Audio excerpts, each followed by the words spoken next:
Howard Clay Clinkscale, better known in the ring as Big Jim Clintstock, built his reputation as a larger-than-life wrestling star in the late 1920s. Debuting in 1927, he was billed as a Cherokee powerhouse, known for a brutal finishing move called the Flying Scissors. Throughout the 1930s, he appeared in major promotions, carving out a name in professional wrestling. But outside the ring, his story took a darker turn. In October 1934, Clintstock was charged with murder. The victim was Leo Kahn, a furniture dealer, radio announcer, and respected civic leader. The two men argued over something shockingly small, a $35 oil stove bill. The confrontation turned violent.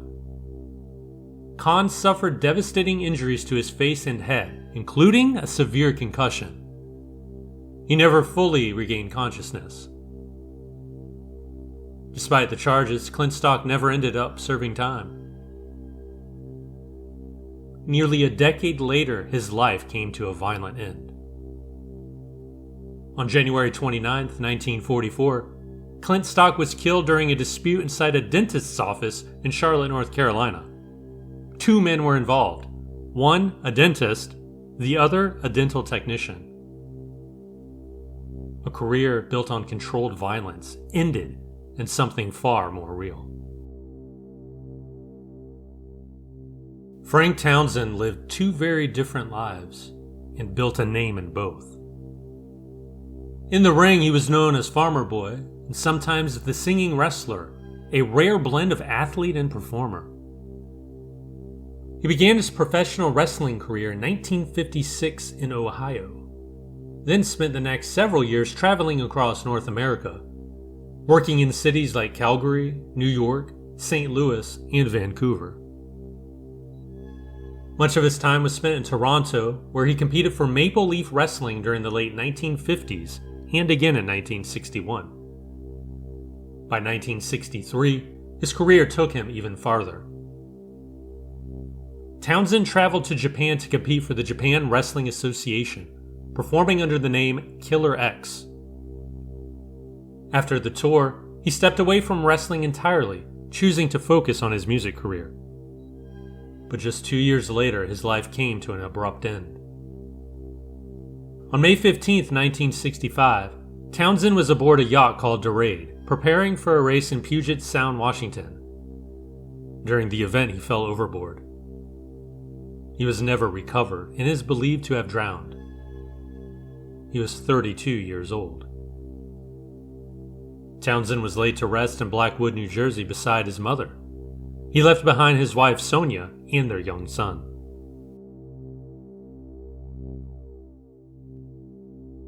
Jose Vasquez Bernal built his legacy behind a mask and under a name that meant fear.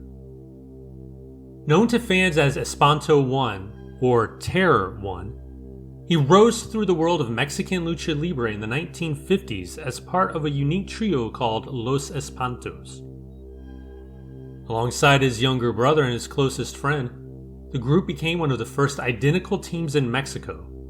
Three nearly indistinguishable figures, moving and fighting as one. Inside the ring, Espanto I found success. He captured the Mexican National Tag Team Championship and held the Mexican National Light Heavyweight Championship 3 times. In 1963, he faced one of Lucha Libre's most iconic figures, El Santo, and he lost. The match cost him his mask, one of the most personal and symbolic defeats a luchador can suffer. 5 years later, his story ended far from the ring. On May 30th, 1968, in the cantina in Monterrey, Nuevo Leon, a fight broke out. What started as an argument turned deadly. Espanto I, along with fellow wrestler Popeye Franco, was killed during the violence. He was only in his 30s. In the aftermath, the loss was so profound that his brother and his lifelong friend, his partners in Los Espantos, stepped away from wrestling, their careers forever altered by that night. Luther Jacob Goodall, known to wrestling fans as Luther Lindsay, helped break barriers in professional wrestling at a time when few were given the chance. Emerging in the 1950s, he became one of the first African American wrestlers to achieve widespread recognition.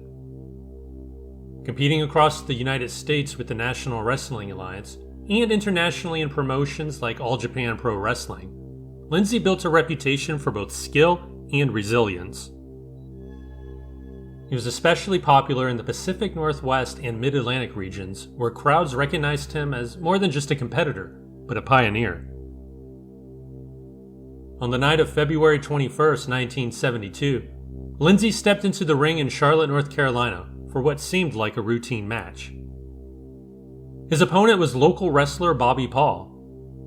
Just 10 minutes in, Lindsay executed a diving belly flop and secured the pin. But something was wrong.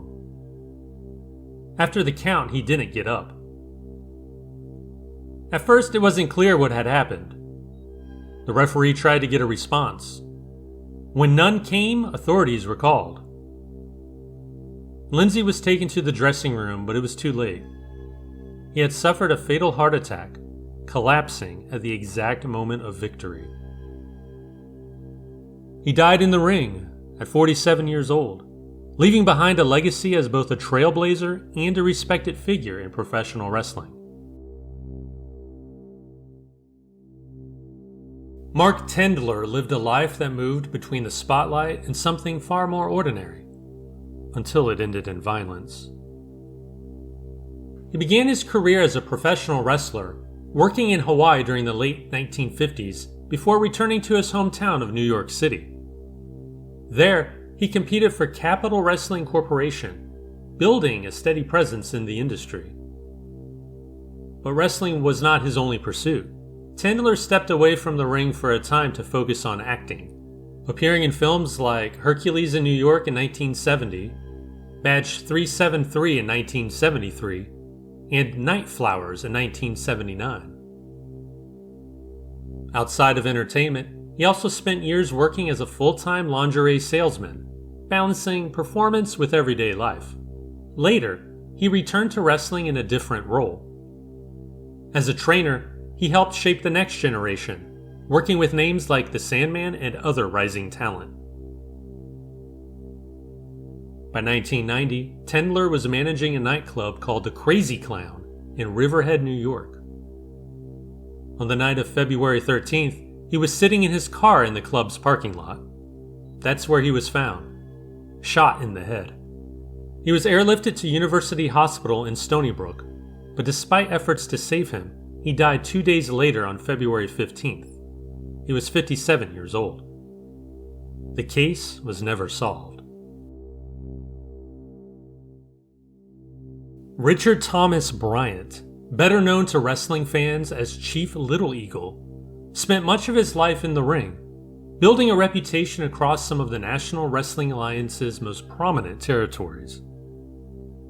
Throughout the 1950s and 60s, he competed in regions like Georgia, Dallas, and the tri-state area, where he became a consistent presence.